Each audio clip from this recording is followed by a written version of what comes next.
केवल और केवल महाराणा प्रताप एक ऐसे महापुरुष हुए जिन्हें हिंदुआ सूरज की संज्ञा दी, और हिंदुआ सूरज की संज्ञा किसने दी? मुस्लिम इतिहासकार ने। ऐसे प्रातः स्मरणीय महाराणा प्रताप को हृदय से नमन करते हुए अभी मंचासीन समस्त वक्ताओं ने एक बात पर जोर दिया कि महाराणा प्रताप के विषय में चर्चा की जाए, उनके क्रियाकलापों, उनके विचारों को जाना जाए, समझा जाए और उसका अनुसरण किया जाए। बंधुओं,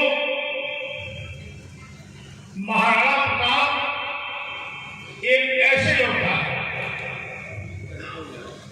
जिन्होंने तत्कालीन भारत के सबसे वैभवशाली साम्राज्य के प्रतिनिधि के रूप में जन्म लिया।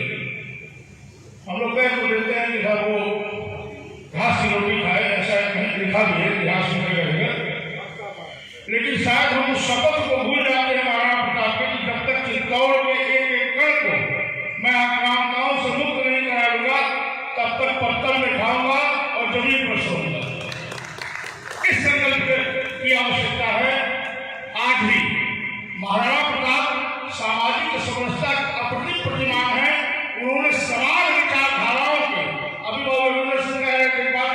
जात धर्म को स्थान नहीं होना चाहिए। निश्चित रूप से महाराणा प्रताप का भी आदर्श यही था। देश में नहीं, समूचे विश्व में निजता, स्वाभिमान, स्वतंत्रता और मातृभूमि के प्रति उत्सर्ग की जो भावना महाराणा प्रताप में देखी जाती है वह अत्यंत दुर्लभ है। महाराणा प्रताप के सहयोगियों को देखिए, उनकी समरसता का भाव देखिए। आज भीलक एक भाषा होती है जिसको राजस्थान के काल में लिए और भील लोग बोला करते हैं, तो भील लोगों ने महाराणा प्रताप का नाम कीका रखा। कीका का अर्थ होता है प्रिय पुत्र,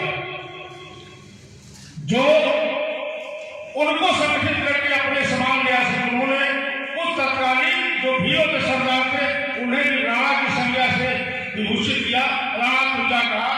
और भीलों ने कितना साथ दिया महाराणा प्रताप का, ये बात आज भी मेवाड़ का राजमंदिर बताता है, जिसमें एक तरफ सैनिक खड़े हैं और एक तरफ भील खड़े हैं। दूसरी तरफ आप ध्यान से देखें कि महाराणा प्रताप का जो हरावल था, अग्रिम पंक्ति थी जो सेना की, उसके सिरापत ठाकुर खानसूर था।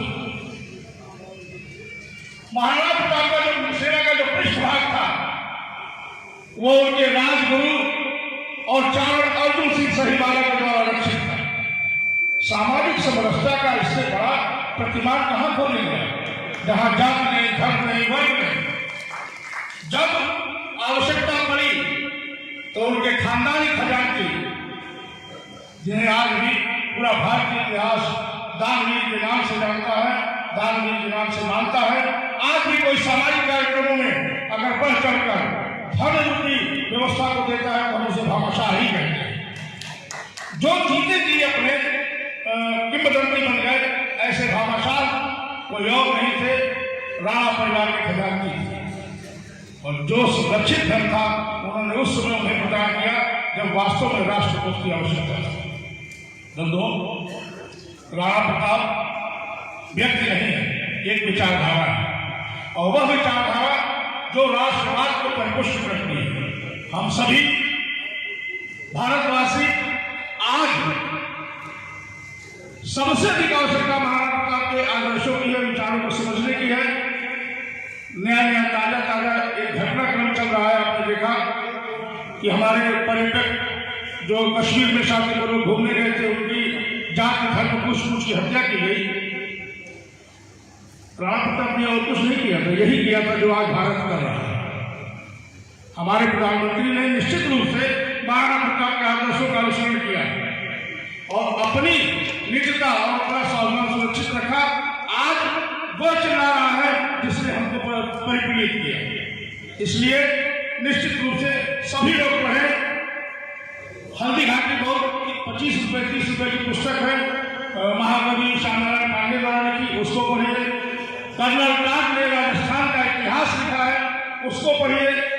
निश्चित रूप से इतिहास ग्रंथों का अध्ययन सभी पढ़े लिखे लोगों को करना चाहिए, ताकि हम अपने महापुरुषों के, अपने अवतारों के मूल आदर्शों को समझ सके और उसका अनुगमन कर सके। इन्हीं शब्दों के साथ हरि को प्रणाम, हर को प्रणाम, सबको प्रणाम। जय सिया राम, जय सिया राम, जय सिया राम।